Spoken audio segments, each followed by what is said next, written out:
ငါတို့ပြတဲ့ခမညာဒီကနေ့ကျွန်တော်တင်ဆက်ပေးမယ့်ဇာတ်လမ်းလေးကတော့ကျွန်တော်ငယ်တို့ကရမ်းချခဲ့တဲ့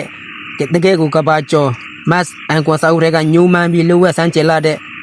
စူပါဟီးရိုးဆိုကြီးတစ်ကောင်ရဲ့အကြောင်းကိုရကူထားတဲ့အဲရွန်မန်ဝိညာဉ်လာဖန်စီစုဆိုတဲ့ဇာတ်ကားလေးပဲဖြစ်ပါတယ်ဒီဇာတ်ကားဟာ2009ခုနှစ်ကထွက်ရှိခဲ့တာကြာပြီဆိုပေမဲ့ယနေ့ထက်တန်ဆန်ငယ်ချစ်သူတွေနဲ့မိတော့အယူကောင်ပရိသတ်တွေကြားမှာတကယ်ကိုကြီးပန်းစားခဲ့တဲ့ဂန္ဓဝင်ဇာတ်ကားကြီးပဲဖြစ်ပါတယ်ဒီဇာတ်ကားကြီးကိုတကယ်အန်ရှင်လက်ပြောင်းတွေကိုကောင်းကောင်းဖန်တီးနိုင်တဲ့ဒရိုင်တာကြီးမတ်စတီဗင်ဂျွန်ဆင်ကကင်တော်ရကူခဲ့တာဖြစ်ပြီးတကယ်ကိုအမတ်စာတည်ဆောင်ပြသွားတဲ့မင်းသားကတော့ဟော်လီဝုဒ်ရဲ့အော်ဂါဆူယာမင်းသားကြီးနီကိုလတ်ကိတ်ပဲဖြစ်ပါတယ်ဂျွန်နီပရိရဲ့စိတ်ဓာတ်ရနေတဲ့ပုံစံကိုတကယ်ကိုအသက်ဝင်အောင်တည်ဆောင်ပြသွားခဲ့တာပါဂျွန်နီရဲ့ရင်ခွင်မတက်ချစ်ရတဲ့ချစ်သူဟောင်းရိုဇီဖြစ်အလားပါဆုံးပုံဖော်ပြသွားတာကတော့ဇွဲဆောင်မှုပြည့်ရှိတဲ့မင်းသမီးကျော်အီဗန်မန်ဒါဘတ်ဖြစ်ပါတယ်ဒီဇလန်မှာတင်ဆက်သူအဖြစ်ကတော့ကျွန်တော်ကောင်းပုံပဲဖြစ်ပါတယ်ဇလန်ကြောင့်ပြောခင်မှာနောက်လာမဲ့စကားကောင်းတွေကိုကြည့်နိုင်ဖို့အတွက်ကျွန်တော် channel ကို subscribe လုပ်ပေးဖို့တောင်းဆိုရပါတယ်ခင်ဗျာဇလန်ဆဆချင်းမှာတော့လွန်ခဲ့တဲ့နှစ်ပေါင်းများစွာကတည်းကကဘာမီပေါ်မှာအရန်ကြောက်စရာကောင်းတဲ့ဂိုစီလာတန်တာကြီးတစ်ခုရှိခဲ့တယ်အဲ့ဒါကတော့ငရဲပီရဲ့ဘေးရင်ကြီးမာနဆော့ကဂရိဖက်တဲ့ဝိညာဉ်တွေကိုလက်လက်ဖမ်းဆီးရတဲ့ရင်းရွေးလာတာငါကိုယ်တိုင်ပဲလက်ဆွဲရပြီးမှန်းနဲ့ကွာဆိုပြီးသူ့အတွက်ခွေးလိုဝက်လိုခိုင်းလို့ရမယ့်ကြုံတရားကိုငါဖို့ဆုံးဖြတ်လိုက်တယ်အဲ့ဒီကြုံကတော့လူသားဘဝတုန်းကကိုဝိညာဉ်ကိုမာနစီရောင်းစားပြီးအလဲအနေနဲ့စူပါပါဝါတွေတောင်းခဲ့တယ်မင်းလုံးနဲ့ဝိညာဉ်လက်ဖမ်းဆီးသူပေါ့ဒီကောင်ကမာနအလိုရှိတဲ့ဝိညာဉ်တွေကိုကဘာမြေနဲ့လက်ဖမ်းဆီးနှိမ့်ဆက်ပေးရပြီးအဲ့ဒီအလုပ်ကိုကောင်းကောင်းလုပ်နိုင်ရင်သူ့ဝိညာဉ်ကိုပေးရမယ်လို့ကတိရထားတာတနေ့တော့ရိတယောက်ကမာနကိုတစ္ဆာဖကထွက်ပြေးသွားလို့မာနကြီးတခါဒေါသဥပ္ပဘူးတယ်အချိန်တွေအများကြီးကိုလွန်သွားပြီးနောက်ဆန်ကီလောကမှာတကယ်ကဘာပတ်ချမ်းနေတဲ့သားဖနှစ်ယောက်ရှိတယ်အဲ့ဒါကတော့ဂျွန်နီလက်နဲ့သူ့အဖေဘာတွန်ပေါ့တနေ့တော့ဆန်ကယ်စတပ်ပြပွဲတစ်ခုမှာဂျွန်နီကပွဲကြီးစင်ပေါ်ရသူ့ရဲ့ကောင်မလေးရိုဇီကိုကျွေးစင်းသွားအောင်ဆိုပြီးဘီလူတွေတားနေတဲ့ကြားကစတပ်အန်ဒီအလွန်ကြမ်းစားတွေကိုကလေးကလားဆန်ဆန်ရှာလုပ်ပြနေတာပွဲပြီးတော့သားဖနှစ်ယောက်စိတ်တူတူနဲ့ဂျွန်နီကိုဆွဲခေါ်ပြီးမြင့်အသက်ကိုစတေးပြီးဘယ်သူကိုကြွားနေတာလဲဒီလိုဆက်လုပ်နေရင်ဒုက္ခတဖြစ်ပြီးတေချင်းစိုးနေတေးလိမ့်မယ်လို့ရင်ကွဲမတတ်စူပေါ်ရရှာတယ်အဲ့ဒီညမှာပဲကောင်မလေးရိုဇီကဂျွန်နီကိုလာတွေ့တယ်ငါတို့လမ်းခွဲရအောင်ငါထွက်သွားတော့မယ်လို့ရုပ်ရက်လာပြောတယ်ဒိုစီရဲ့ဖေကသူတို့နှစ်ယောက်တွဲတာကိုသဘောမတူလို့ဒိုစီကိုအဝေးကိုအတင်းကျပ်ပို့တော့မှဖြစ်လို့ပဲဂျွန်နီကလည်းမခံနိုင်ပဲယူလက်ဆမ်ဘာရိုစီယာငါတို့နှစ်ယောက်အဝေးကိုအတူတူထွက်ပြေးကြမယ်။နှစ်ဖန်ထုတ်ပြင်ထားလို့မမကန်ကန်ပြောပြီးစီယုံလိုက်တယ်။ဒါပေမဲ့အိမ်ပြန်ရောက်တဲ့အခါဂျွန်နီဘွားတစ်ခုလုံးပြောင်းလဲသွားစေမဲ့အမတ်ပုံတဲကစက်ကူစုပ်တစ်ဆောင်ကိုတွေ့လိုက်ရတယ်။အဲ့ဒါကတော့စေယုံကပေးလိုက်တဲ့စာဖြစ်ပြီးသူ့အဖေကတကယ့်ကိုကင်ဆာနောက်ဆုံးအဆင့်ခံစားနေရပြီးအသက်ရှင်ဖို့လက်အနေငယ်ပဲလိုတော့တယ်ဆိုတဲ့ဆိုရွာလုံးနဲ့တရင်ဆိုးကြီးပဲဖြစ်တယ်။ဂျွန်နီတယောက်ခေါင်းသားကပန်းတွေကိုကြည့်ပြီးစိတ်ဓာတ်တွေအောက်ခြေထိကျသွားတယ်။ညတန်းကရကိုရောင်ထဲဆန်းကိတ်ကိုစိတ်ဓာတ်ကြနဲ့ပြင်နေတော့ကျုပ်တဲ့တကူလုံးရိုးထွင်းချင်းစီတီထူးဆန်းစွာအေးဆက်တာကိုခံစားလိုက်ရတယ်။လမ်းကြည့်လိုက်တော့ကိုတော်အပြင်မှာအနဲ့ရုံဝန်းစုံကြီးနဲ့မျက်လုံးတွေကကောက်ကျစ်လုံးနဲ့အပူကြီးတယောက်ရောက်နေတာကိုတွေ့လိုက်ရတယ်။အဲ့ဒါကမာနမစ္စတိုပေါ့။မာနကြီးကဂျွန်နီကိုစကြည့်ပြီးမြင့်ဖေကင်ဆယောဂကြီးကိုပြောက်အောင်ငါကူပြီးနိုင်ရင်ခေါ်လို့လမ်းပြောလာတယ်။ဂျွန်နီကခင်ဗျားဘယ်လိုသိတာလဲလို့မေးပေမဲ့မာနကအဲ့ဒါတွေသိကြမလို့ဘူး။မင်းသဘောတူရင်မြင့်ဖေချမ်းမှသွားမယ်လို့လမ်းပြောတယ်။ဂျွန်နီကဒီအဘိုးကြီးယူယုံကြောင်လူတယောက်လို့ထင်ပြီးသူ့ကန်းလန်းတဲ့လိစာစက်ကူပြစာချုပ်ကိုယူကြည့်တော့စက်ကူဆူပြီးလက်ညှိုးကသွေးတွေထွက်လာခဲ့တယ်။အဲ့ဒီသွေးဆက်ဟာစာချုပ်ရဲ့လက်မှတ်ထိုးရမယ့်နေရာပေါ်ကိုကွက်တိတ်ကျသွားတဲ့အခါမာနကြီးကတာဟာနဲ့ဆက်ဆုပ်ယုံရှာဖွယ်ကြီးမိုးရန်အမောင်တူတကယ်ကပျောက်ကွယ်သွားပါတော့တယ်။မနဲ့လင်းလို့အိယာနိုးတော့ဂျွန်နီကအိမ်မက်ဆိုးတစ်ခုထင်နေတာဒါပေမဲ့ထူးဆန်းတာကသူ့အဖေကအရင်ကထက်အဆက်မတန်ပူပြီးကျမ်းမာလန်းဆန်းတာကိုတွေ့လိုက်ရတယ်။အဖေဖြစ်သူကငါကင်ဆာရောဂါကန်ဆာနေရတာအခုတော့လုံးဝအံ့ဩစရာကောင်းတော့ပျောက်သွားပြီးကွာလို့ဝမ်းသာရပြောတယ်။ဂျွန်နီကပျော်လွန်းလို့ကောက်ခုမတတ်ဖြစ်သွားတာပေါ့။ဒါပေမဲ့မန္နာနဲ့ချုပ်တဲ့စာချုပ်မှာကအမြဲတမ်းရုပ်မာတဲ့လက်ကွက်တွေပါစမြဲပဲ။အဲ့ဒီနေ့ညနေပိုင်းစံကယ်စတန်ပြပွဲကြီးလုပ်နေတော့သူ့အဖေကစံကယ်မောင်းနေရင်းနဲ့လေထဲကနေအကြောင်းပဲချက်မရှိပဲပြုတ်ကျပြီးလေပင်ရုပ်ကျိုးကနေရတင်ပွဲချင်းပြီးဝိညာဉ်ထက်သွားခဲ့ရတယ်။ဂျွန်နီတုံလို့ခြောက်ချသွားပြီးအဖေအလောင်းနာကိုပြီးသွားတော့လူအုပ်ကြားထဲမှာသူ့အဖေကိုတတ်လိုက်တဲ့မန္နကြီးကိုလမ်းမြင်လိုက်ရတယ်။ဒေါသတွေအဆက်မတန်ထွက်သွားတဲ့ဂျွန်နီဟာစံကယ်ကိုဝူးကနေမောင်းပြီးရိုစီအနောက်ကိုလိုက်သွားတယ်။ဒါပေမဲ့လမ်းမလေးကောင်မှာမန္နကြီးကပေါ်လာပြီးဂျွန်နီကိုစံကယ်မောင်းအောင်လှုပ်ပစ်လိုက်တယ်။အသက်ဘေးကတီတီလေးလွတ်သွားတဲ့ဂျွန်နီဟာဒေါသမီတွေတောက်ပြီးမန္နကိုထိုးချိတ်ဖို့ကြိုးစားရင်းမြင်းရုပ်မာတဲ့ကောင်မြင်းငါဖေကိုတတ်လိုက်တာလို့အော်ဟစ်ပောက်ကွဲတယ်။ဒါပေမဲ့မန္နကအေးဆေးရှောင်တိန်ပြီးငါမြင့်ဖေကင်းစားကိုပဲပျောက်အောင်လုပ်ပေးတာနောက်ဖြစ်တဲ့ကိစ္စတွေငါတာဝန်မယူဘူး အခုကစားပြီးမင်းရဲ့ဝိညာဉ်ဟာငါပိုင်ဖြစ်သွားပြီးမင်းချစ်တဲ့သူတွေအားလုံးလုံးဝမပြစ်လိုက်တော့လို့ပြောပြီးအမောင်ထဲကထပ်မံပြောက်ကွယ်သွားပါတော့တယ်ဂျွန်နီဟာသူ့ဘေးမှာရှိတဲ့ကာမရဲရုံစီပါဒုက္ခရပြီးသူ့အဖေလိုအသက်ဆုံးရှုံးရမယ်ဆိုတာကိုသဘောပေါက်သွားတယ်ဒါကြောင့်ရုံစိန်စီမသွားတော့ပဲအဝိတနိယကိုဆိုင်ကင်တဲ့တကူရဲဒေါသရကြီးနဲ့မောင်းထွက်ပြေးသွားပါတော့တယ်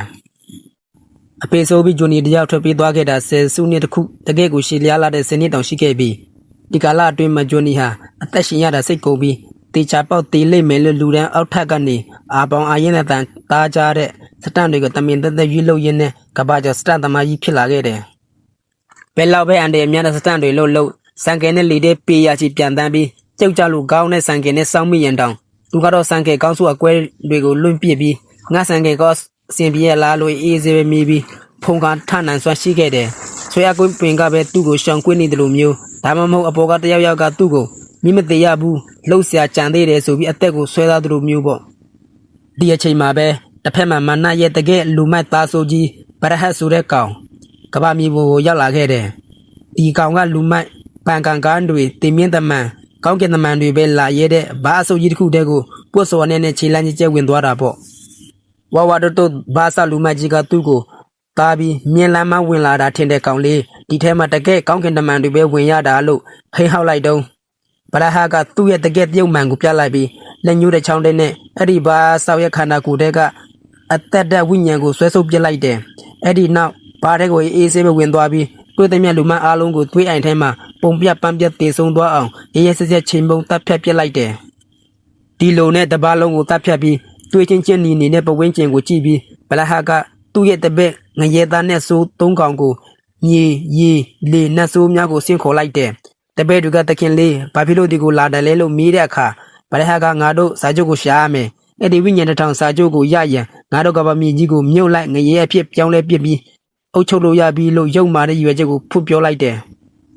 တစ်ဖက်မှာလဲဂျွန်နီကတော့ကြီးကျယ်ခမ်းနားတဲ့စတန်ပြပွဲကြီးတစ်ခုဖြစ်တဲ့ဘောလုံးကွင်းအပြည့်တန်းစီထားတဲ့ဖက်ကာအစီ40ကိုစံကင်နဲ့ကြော်ရမယ်တကယ်တေမြင့်တမန်ပွဲကြီးအတွက်ပြင်ဆင်နေတယ်သူ့ရဲ့စတန်မန်နေဂျာမတ်ကဂျွန်နီဒါကတကယ်ကိုတေမြင့်စီသွားတာပဲဒီလောက်အထိအသက်နဲ့မလဲစားပါနဲ့လို့လာတားပေမဲ့ဂျွန်နီကလူတယောက်ဟာအမားတစ်ခုလုံးမိရင်တစ်သက်လုံးပြည့်စရတာပဲညူမိုင်းနဲ့လေတံနဲ့ပြောလိုက်တယ်အဲ့ဒီအချိန်မှာပဲတင်းထောင်မလေးတယောက်ကသူ့ကိုအင်တာဗျူးဖို့လူအကြားထဲကနေအတင်းတိုးဝင်လာတယ်မတ်ကဂျွန်နီဖရိတ်ကအင်တာဗျူးမဖြေဘူးလို့မောင်းထုတ်ပေမဲ့အဲ့ဒီတင်းထောင်မလေးကသူ့တငယ်ချင်းဟောင်းအတွက်တော့မဖြေပေးနိုင်ဘူးလားလို့လမ်းမေးလိုက်တယ်ဂျွန်နီလက်ကြည့်တော့သူ့ရင်ခွဲမတက်လွမ်းဆွခဲ့ရတဲ့ဆယ်နှစ်လုံးရင်ထဲမှာတိန်ထားခဲ့ရတဲ့ချစ်သူဟောင်းရူစီဖြစ်နေတာပေါ့ဂျွန်နီကဝန်တာအာယာနဲ့အင်တာဗျူးကိုလက်ခံလိုက်ပြီးစကားတွေပြောရဲညစာအတူစားဖို့တောင်းဆိုပေမဲ့ရိုစင်ကရှင်းရသက်ကိုစတေးပြီးကစားရတာကငါမကြည့်ချင်ဘူးလို့ပြောပြီးညစ်ပြသွားခဲ့တယ်ဂျွန်နီကတော့အလျှော့မပေးပါဘူးစံငယ်ပေါ်တက်ပြီးပွန်းထဲကထရက်ကားကြီးပေါ်တင်မကပဲရုတ်တရက်ပွန်းထက်လာတဲ့ခမိုးပေါ်ကနေပြန်တက်လာတဲ့ရဟရင်တွေကိုပါကြော်ပြပြီးတကယ်စတက်အလန်းစားကိုတရုပ်ပြလိုက်တယ်ပွဲပြီးတာနဲ့ဂျွန်နီဟာတကယ်ကိုမကန်ကန်ပေါင်းပြီးရိုစင်ရဲ့ပြင်ကားနှုတ်ကိုလိုက်သွားတယ်လမ်းဘေးမှာကပ်ပြီးရိုစင်စကားပြောရအောင်ဆိုပြီးခါရပေးပါအောင်လို့လမ်းပြောပေမဲ့ရိုစင်ကကားမောင်းသူကိုမရက်နဲ့ဆက်မောင်းလို့ပဲပြောတယ်ဒါပေမဲ့ဂျွန်နီကကားသမားကိုတောက်ချချင်းကူညီစမ်းပါပြလို့အော်ပြောပေမဲ့မရတဲ့အဆုံးပြင်ကားရှိမှစံခဲကိုဝုန်းကနေပိတ်ရပြီးအတင်းကျပ်ကားရခိုင်းလိုက်ရတယ်ရိုစင်ကကားပေါ်ကဆင်းပြီးရှစ်ဖေစရုံကငါ့ကိုပြစ်ထားခဲ့ပြီးထွက်ပြေးသွားတာလေအခုမှဘာလာလို့တာလဲလို့ဒေါသကြီးနဲ့စိတ်ဆိုးမှန်ဆိုးပြောတယ်ဂျွန်နီကညွန့်ညွန့်တောင်းပန်ပြီးဒီညစာတနတ်တင်ပါရိုစင်ရဲ့ပြီးရမင်းကျတဲ့လူနေပါလို့တောင်းပန်လို့ရိုစင်လည်းစစ်ပြီးသွားပြီးညစာစားဖို့သဘောတူလိုက်ပါတော့တယ်အဲ့ဒီနေ့မှာပဲကောင်းကင်ရန်ကနေမန္နကြီးဟာဗရဟရဲ့ရှေ့မှာပိတ်ရပြီးပေါ်လာခဲ့တယ်မန္နကြီးကမင်းလိုချင်တဲ့ညဝိညာဉ်စာချုပ်ကိုငါအထိမခံနိုင်ဘူးမင်းကိုနှိမ်နှင်းဖို့ငါရဲ့ကစားကွက်ဖြစ်တဲ့ရိုစင်ကိုလွတ်ပြီးမင်းကိုတတ်ခမ်းမယ်လို့တတိပေးတယ်ဒါပေမဲ့ဗလာဟကလောဝမမှုပဲမန္နကြီးကိုစကြည့်ပြီးလွတ်လပ်ဆန်းပါဖေကြီးဟာအဲ့ဒီရိုစင်ကိုကောအဖေကြီးကိုကောငါပါတခါတည်းမြေမြုပ်ပြချအောင်လှုပ်ပစ်မယ်လို့တကယ်ရင်တုံစရာကောင်းလောက်အောင်အပြန်အလှန်စင်ခေါ်စကားဆိုလိုက်ပါတော့တယ်တစ်ဖက်မှာကမရဲရိုစင်ကချိန်ထားတဲ့စားသောက်ဆိုင်မှာလှလှပပပြင်ဆင်ပြီးဝိုင်တစ်ခွက်နဲ့ဂျွန်နီကိုစောင့်နေရှာတယ်ဒါပေမဲ့ဂျွန်နီကတော့အိမ်မှာရက်ချင်းအတွက်ပြင်ဆင်ရင်းကန်ဆူမှုမောင်ကြတဲ့ကိစ္စကြီးစပါတော့တယ်满台不果然几年中，都过路不老的路，也个那片那边，闽南国人呢不来的卡，都户呢一女我的出来的，就你要啊在需要的在那边，米那么的看着路啊边个慢慢刚刚出比来的，起码呗，啊马路边个呢，慢慢手机也是都变不来的。就你个老大的今年，你来到普及，那些个呢，发多路哦那边咩，马那个开业月呗，米有你来就你，米也开的，个把就 start 面大不话，啊这么地呗，刚搞你大个，面酸甜你啦，哎啦，俺咪个上小他的，俺也印尼牛腩木对，啊苦，哎的印尼牛腩木对个，边头也咩钱要比，俺大本来还个大山，路还没比来的。就你个么老南不路，你来的卡，马那几个，你嘛就这些么西部手比，都也炒茶子啊，导弹机呢，你几个烧茶来的，吃些数的路呗，就你三个几个，你到对呢啊都路路三路比，我呢蒙出多把到的，哎的钱嘛，不然还个我年啥都是每天的，人家好的你呀，啊苦到也他搞老牛骗你的你呀，กู要你的，也他少个，你个人家不要多来路。ตัวมีโดยท่าเจ้าก็เลี้ยแซมมาเกาหลีอ่ะทีนี้ก็ผิวเปียขันยาแต่เนี่ยปอง5ပဲရှိပြီလို့ပြန်လဲမောင်းထုတ်လိုက်တယ်အဲ့ဒီအချိန်မှာပဲကောင်းကင်ရန်ကနေဂိုင်းစတာတယောက်လူဖိအပြည့်နဲ့ဂျွန်နီဆိုင်ကယ်ကြီးရောက်လာခဲ့တယ်ဒါပေမဲ့ဆိုင်ကယ်ပေါ်ဂျွန်နီကတော့လူသားမဟုတ်တော့ပါဘူးသူတို့ကိုယ်လုံးကအသားတွေအရေးပျော်ပြီးမိတောက်တွေကြားတဲ့ကနေတကယ့်ကိုခြောက်ဆားစရာကောင်းတဲ့မိခိုးကောင်းပြကြီးနဲ့ကိုစတာဘွားကိုပထမဆုံးချိန်ကူပြောင်းသွားပြီးဖြစ်ပါတယ်ဂျွန်နီကပရဟတ်ကိုမြင်ချင်းငရဲကိုသွားစမ်းပါလို့ဟင်းဟောင်းလိုက်ပေမဲ့ပရဟတ်ကတော့လုံးဝမမှုပဲရီမောပြီးကိုရိုက်ကိုတန်ကျိုးနဲ့ဆွဲလစ်ပြီးသူ့ပြစ်လိုက်တယ်တပည့်ဖြစ်တဲ့ရေနတ်စုကလည်းကိုရိုက်ကိုရေကန်ထဲဆွဲနစ်ပြီးတိုက်ခိုက်တာပေါ့ဒါပေမဲ့ကိုရိုက်ဆိုတာတကယ်မသိနိုင်တဲ့ငရဲသားလေးကားနဲ့တိုက်ခံရ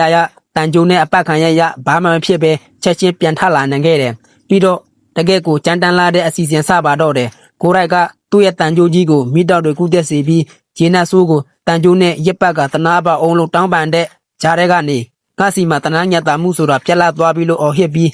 ငရဲပြေကိုကန်ချပြက်လိုက်တယ်ပရဟန်နဲ့တခြားနတ်စုတွေလည်းလမ်းပြန်ပြီးချက်ချင်းပြောက်ကွယ်ထွက်ပြေးသွားကြတော့တယ်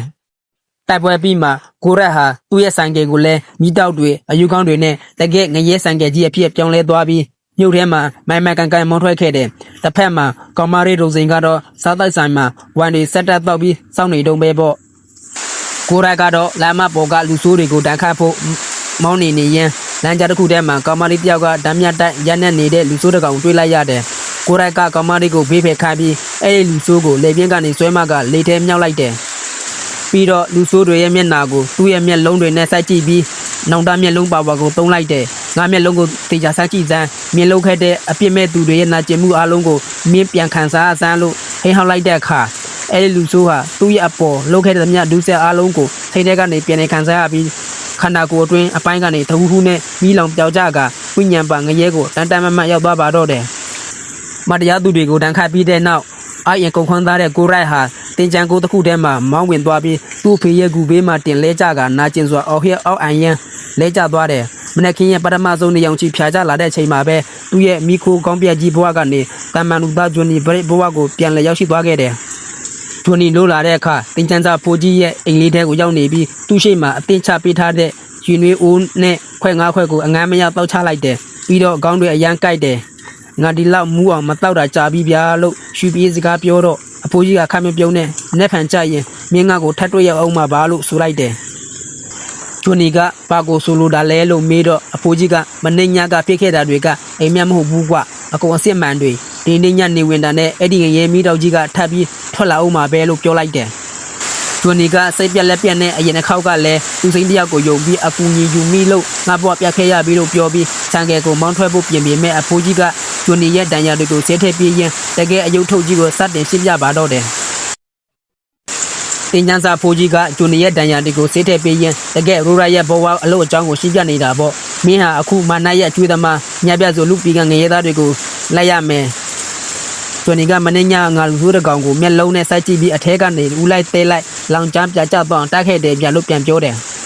အဖိုးကြီးကကောင်းခဲ့ပြီးအေးအဲ့ဒါနောင်တမျက်လုံးကွာအပြစ်မဲ့သူတွေရဲ့သွေးစွန်းနေတဲ့စောက်ကောင်တွေကိုအဲ့ဒီမျက်လုံးနဲ့စိုက်ကြည့်ပြီးငရဲကိုတန်တန်မမတ်ကန်ချတဲ့ဆွမ်းအားပဲကိုရတိုင်းမှာအဲ့ဒီဘာဝါရှိတယ်လို့ရှင်းပြတယ်ဂျွန်နီကဒါဆိုငါလိုကောင်တွေအရင်ကရှိခဲ့ဘူးတာပေါ့လို့မေးတဲ့အခါအ အဖိုးကြီးကရှိတာပေါ့ကွာဒါပေမဲ့လွန်ခဲ့တဲ့နှစ်ပေါင်း100ကျော်ကရွာလေးတရွာမှာဖြစ်ခဲ့တဲ့ကိစ္စကြောင့်မနက်ကြီးက Friday တွေကိုတိတ်မယုံတော့ဘူးအဲဒီတုန်းကရွာသားတွေဟာမနက်စီမှာဝိညာဉ်တွေရောက်အချင်းချင်းတပ်ဖြတ်ပြီးရွာကြီးတရွာလုံးလူသားသမားတွေငရဲသားတွေဖြစ်ကြကိုရောအဲ့ဒီအချိန်မှာ Rat ဟာမနက်ကြီးကအဲ့ဒီဝိညာဉ်တစ်ထောင်စာချုပ်ကိုယူပြီးပို့ပြီးပါဝါကြီးလာမှဆိုလို့စာချုပ်ကိုခိုးပြီးကပ္ပအစုံထိထွက်ပြေးပူးချောင်ခဲ့တယ်အခုမနက်ဟာမြို့ကိုအစ်စ်တဖန်ပြန်ခန့်တယ်ဆိုကြတဲ့ကတကယ်ဆောက်ပြဿနာကြီးပြတ်နေလို့ပဲဆိုပြန်ပြောလိုက်တယ်တရားတွေစေးတဲ့ပြီးတဲ့နောက်ဂျွန်နီကမင်းညံကရက်ချင်းပြခဲ့တဲ့ကမာရီရိုစီစီကိုစံကယ်နဲ့တဟုန်တိုးမောင်းသွားခဲ့တယ်သူကငါတောင်းမှတဲ့ရိုစင်ရာငါမှတကယ်ရှင်းပြစရာတွေရှိလို့ပါပြောပေမဲ့ရိုစင်ကဒေါသရကြီးနဲ့ဂျွန်နီမျက်နှာကိုဟာကနေဖျက်လိုက်တယ်ပြီးတော့ရှင်းမနေနဲ့ဂျွန်နီငါဖေပြောခဲ့တဲ့သားမှန်တယ်စင်ကဆောက်ပေါ်ပဲဘဝမှာတဝန်ယူမှုဘာမှမရှိတဲ့ကောင်လို့စိတ်နဲ့နာနဲ့အော်ရစ်ဆဲဆိုပြီးထွက်သွားတော့တယ်အသေးကွဲပြီးအိမ်ပြန်ရောက်တော့ဂျွန်နီယာစိတ်တူတူနဲ့တမန်ကျန်းစာတွေဘာသာရေးစာအုပ်တွေကိုလန်လောက်ဖတ်ပြီးသူ့ပဲလို့စောဘဝတည်းရောက်နေရလဲဆိုတာကိုရှာဖွေဖို့ကြိုးစားတယ်ခါရင်နဲ့စိတ်ဆိုးလာပြီးသူ့လက်ထဲကနေပြီးတော့တွေကိုတဝူးထွက်အောင်လုပ်ပြနိုင်လာတယ်အဲ့ဒီချိန်မှာပဲရိုတင်ကအိမ်ကိုလိုက်လာပြီးမနေ့ကငါပြောခဲ့တာတွေအတွက်တောင်းပန်ပါတယ်ငါတကယ်စိတ်မကောင်းပါဘူးလို့လာပြောတယ်ဂျွန်နီယာခန်းထဲမှာသူတို့ငငယ်ကပုံလေးတွေကိုကြည့်ပြီးတန်ရုံးစင်တွေပြန်ဝင်နေတော့ဂျွန်နီကနိုင်ကိုကြည့်လိုက်တော့နေဝင်တော့မယ်လीဂျွန်နီကမရတော့ဘူးရိုစီမင်းအခုချက်ချင်းထွက်သွားတော့လို့အတင်းနေလွတ်တယ်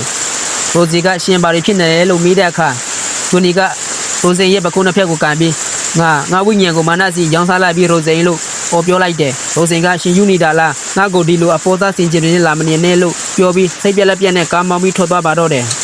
ရိုစီထွက်သွားချင်းဂျွန်နီအိမ်ရှိမှာရဲကားတန်တွေစူညံသွားပြီးရဲတွေအများကြီးကဂျွန်နီကိုတနတ်တွေနဲ့ပိတ်ဆို့ပြီးဖမ်းဆီးလိုက်တယ်ရဲစခန်းရောက်တော့စုံတော့တွေကမင်းညံကကုံတော်ယုံကပုံပြပန်းပြတေဆုံးသွားနေတဲ့လူသားမှုတပ်ပုံတွေကိုချပြပြီးဒီနေရာမှာမင်းရဲ့စံကေလန်စင်တပ်ပြနဲ့ DNA တွေတွေ့တယ်မင်းတတ်တာမလားလို့စစ်မေးတယ်ဂျွန်နီကဘာမှမပြောဘဲနေဝေချင်နီးလာလို့တကူလုံးပူလောင်နေလာတဲ့ငါကိုဒီထဲမှာမထားပါနဲ့ငါတောင်းပန်မတယ်မင်းတို့ကအကုန်လုံးဒုက္ခရောက်ကုန်လို့မယ်လို့တောင်းပန်တူရှိုးတာပေါ့ဒါပေမဲ့ဆောက်ရဲတွေကဂျွန်နီကိုစားနောက်ပြီးဆောက်ရမပါတယ်တွေရှော့ပြောမနေနဲ့မြင်အတွက်စုမရှိဘူးကွာဆိုပြီးလူသားသမားတွေလူမိုက်တွေပြင်းနေတဲ့အချုပ်ခန်းစုပ်ကြီးထဲကိုဆွဲပစ်ထည့်လိုက်တယ်အချုပ်ခန်းထဲရောက်တော့လူမိုက်တွေကကပါကျော်စတန်သမားမြင်းသားဂျွန်နီကိုဝိုင်းကြည့်ပြီးဟဲ့ကောင်မင်းဆန်ကေကိုငါပေးမလားဒါမှမဟုတ်ဒီထဲမှာအသက်ပြောက်မလားဆိုပြီးဂျွန်နီကိုဝိုင်းပြီးထိုးကြိတ်ကန်ကြောက်ကြတော့တယ်အဲ့ဒီအချိန်မှာပဲနေဝင်သွားပြီးဂျွန်နီကန်ကိုထဲကငရဲမီတွေကဒေါသတကြီးပျောက်ကွက်ထွက်သွားတော့တယ်ဂျွန်နီအသားတွေအေးပြောပြီးဒီဖိုးကောင်းပြက်ကြီးနဲ့ကိုရိုက်အပြစ်ပြောင်းလဲသွားတဲ့အခါစောကထိုးကြိတ်နေတဲ့လူမိုက်တွေအားလုံးနှလုံးပြူပြီးသွေးထွက်မတက်ကြောက်လန့်တဲ့ကြောက်အဟျက်ကုန်ကြတယ်ကိုရိုက်ကသူ့ကိုလာကန်တဲ့လူမိုက်ကောင်းဆောင်ကြီးရဲ့လက်ချင်းကိုညှစ်ပြီးလေထဲမြောက်လိုက်တယ်ပြီးတော့သူ့ကိုဘောကတရေကြပြန်ချက်ကိုကြည့်ပြီးဒီကြကင်ကတော့တော်မိုက်တယ်ဆိုပြီးချွတ်ချူဝတ်ဆင်လိုက်တယ်အခန်းပြင်ကိုထွက်ကနေမှာပဲတောက်တနေရမှာကြောက်လို့တောင်နေတဲ့အရွယ်မြောက်သေးတဲ့ကလေးတစ်ယောက်ကိုတွေ့သွားတော့တယ်မင်းကတော့အပြစ်မရှိဘူးလို့ပြောပြီးခြံထားခဲ့တယ်အဲ့ဒီနောက်အချင်းခန်းတန်တန်တွေကိုတန်းလိုက်လို့အရေးဖြောပြစ်ပြီးရဲစခန်းပြင်ကိုဝုန်းနဲ့ထွက်လာခဲ့တယ်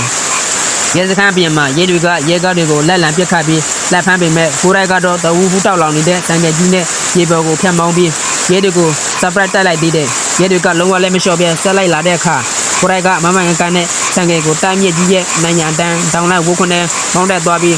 တိုက်ခါမှုပေါ်ကိုရောက်သွားပါတော့တယ်တိုက်ခါမှုပေါ်မှာရဲတွေရဲ့တရင်ထောက်ရဟတ်ရံကဝဲနေတော့ကိုရိုက်ကစိတ်တူတူနဲ့သူ့ရဲ့မိတော့တန်ကြိုးကြီးကိုလေထဲပြစ်လွတ်ပြီးရဟတ်ရံကိုတန်ကြိုးနဲ့ရစ်ပတ်ကခမိုးပေါ်ဆွဲချပစ်လိုက်တယ်လမ်းဖြတ်နေတဲ့ရဟတ်ရံမှုစီဖြည်းဖြည်းချင်းလျှောက်သွားပြီးငါ့ကိုတယောက်တည်းအေးစီနေခုကျူစမ်းပါလို့ထောက်စားစရာလေးတာကြီးနဲ့ပြောလိုက်တယ်အဲ့ဒီအချိန်မှာပဲဘာရဲလီရဲ့တပည့်လီနာဆိုးကနောက်ကနေလီပွေကိုဝုန်းဝုန်းနဲ့ပေါ်လာပြီးကိုရိုက်ကိုတိုက်ခိုက်တယ်လီနာဆိုးကမြင်းလီညင်းကိုဖမ်းလို့မရဘူးကွာလို့ရွက်ပြောတဲ့အခါကိုရိုက်ကဒေါသဦးပေါက်ပြီးသူ့ရဲ့မိတော့တန်ကြိုးကြီးကိုလေထဲမှာဒရုန်းတန်လိုဝဲလဲပြီးနေစင်နမောပူကြီးကိုဖန်တီးလိုက်တယ်ပြီးတော့လီနာဆိုးကိုအဲ့ဒီမိတော့ဝဲကြတဲ့ထဲဆွဲသွင်းပြီးဇက်စီပြာကျတော့အောင်ရဲရဲဆက်ချင်းမုံတပ်ဖက်ပစ်လိုက်တယ်တပ်ပွဲပြီးမှကိုရိုက်ဟာတပ်ပေါ်ကနေစံကယ်နဲ့အတူဝူကနေအောက်ကိုပြဆင်းခဲ့တယ်အောက်မှာရဲတွေကတနတ်တွေနဲ့စက်တပ်ပစ်ခတ်ပေမဲ့တနက်ကြီးစံတွေကကိုရိုက်ရဲ့ခန္ဓာကိုယ်ထဲဝင်သွားပြီးအရေးပြောကုန်တာပေါ့ဒါကိုခယူးမဆိုင်တဲ့ကိုရိုက်ဟာမိတော့စံကယ်ကြီးကိုဘူးကိုနဲ့လေးပါဆွဲပြီးတင်းချမ်းဟောင်းစီကိုပြန်လဲမောင်းနေထွက်ပြေးသွားပါတော့တယ်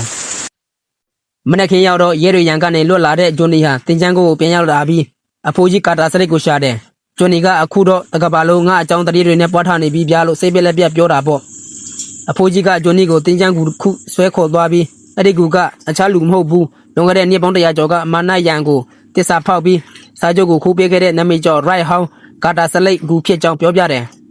သူကလည်းငါလိုပဲအသက်ဘေးကနေလွတ်ဖို့မာနစီဝိညာဉ်ကြောင်းပြီးဂရိမတီတဲ့စာချုပ်ကိုခိုးပြေးခဲ့တာကွအဲ့ဒီဝိညာဉ်တစ်ထောင်စာချုပ်ကိုဘာဟာလည်းလက်ထဲလုံးဝအရောက်မခံနဲ့မဟုတ်ရင်ကဘာပြက်ပြီးတော့မင်းရဲ့မိသားစုမြင့်ချက်တဲ့သူတွေအဲ့ဒီနတ်ဆိုးတွေကအမြတ်ပေါ်ချက်ကန်ဖို့တေချာပေါက်သုံးလိမ့်မယ်လို့တတိထားလို့တတိလမ်းပေးလိုက်တယ်အဲ့ဒီအချိန်မှာပဲဂျိုနီအိမ်ကိုကောင်မလေးရိုဇင်ကရောက်သွားခဲ့တယ်အိမ်ထဲမှာမန်နေဂျာစမတ်ပဲရှိနေပြီးရိုဇင်ကဂျိုနီအကြောင်းမင်းညမ်းနေတုန်းရုတ်တရက်အိမ်ထဲကိုနတ်ဆိုးဗရက်ဟဲရောက်ချလာတယ်ဂျိုနီလည်းတကူခုလွဲနေပြီးဆိုတာသိတာနဲ့အိမ်ကိုဆန်ကင်နဲ့လီဘာအတင်းကုံဆွဲပြီး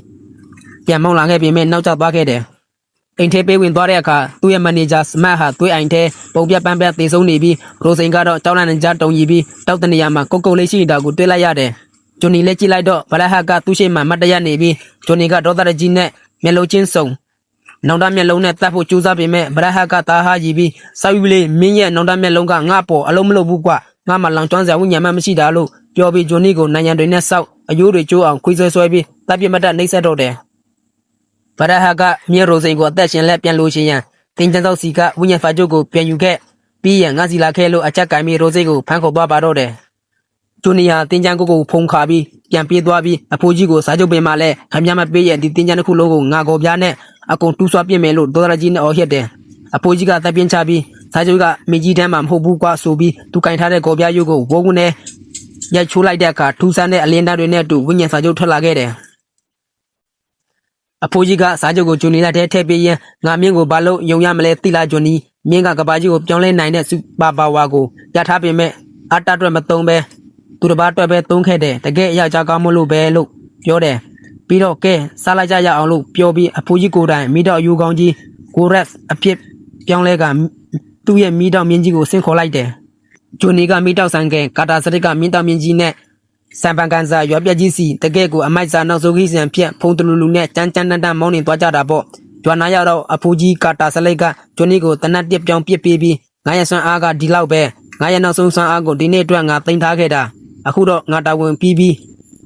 းကောင်းကင်ရန်ထဲကိုဝိညာဉ်ဖြစ်ပြန်လုံသွားခဲ့တယ်ဂျိုနီဟာရပ်ပြကြီးထဲကိုတယောက်တည်းဝင်သွားပြီးဗရက်ဟတ်ကိုရိုဇိန်ကိုအရင်လွတ်လို့တောင်းဆိုတယ်ဗရက်ဟတ်ကရိုဇိန်ကိုဘေးကိုလွှတ်ချလိုက်ပြီးဂျိုနီလက်ထဲကစာချုပ်ကိုလိုက်ယူလိုက်တယ်ဂျိုနီကစာချုပ်ပြည့်တာနဲ့ဗရက်ဟတ်ရဲ့မျက်နှာကိုလက်သိနဲ့ဝုန်းကနေဖြတ်ထိုးပြီးတပ်ပွဲစားတော့တာပဲဒါပေမဲ့ဂျိုနီတယောက်အပြင်းထန်ရခံရပြီးပြုတ်ကျသွားတယ်